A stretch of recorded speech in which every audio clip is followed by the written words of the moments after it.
बिस्मिल्लाहिर्रहमानिर्रहीम। अस्सलाम वालेकुम तमाम दोस्तों को राइज न्यूज़ में खुश आमदीद। दोस्तों, वीडियो शुरू करने से पहले अगर आप लोगों ने हमारे चैनल राइज न्यूज़ को सब्सक्राइब नहीं किया तो जल्दी से सब्सक्राइब करें और साथ ही बेल का आइकन भी दबाएं ताकि हर नई आने वाले वीडियो और अपडेट आप लोगों को मिल सके। तो चलो दोस्तों, वीडियो को शुरू करते हैं।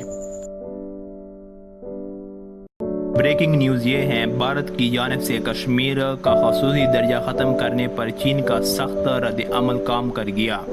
भारत की दौड़ी लगवा दी। भारत गैर आईनी इक़दाम करके फंस गया।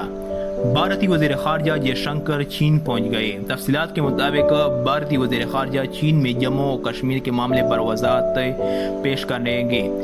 भारत को मकबूजा कश्मीर के साथ लद्दाख के मामले पर भी दुनिया को जवाब देना होगा। चीन की पाकिस्तान की हिमायत पर भी भारत को परेशानी का। दोस्तों, इस वीडियो को लाइक और शेयर करें और मज़ीद अपडेट्स के लिए राइज न्यूज़ को सब्सक्राइब करें। शुक्रिया।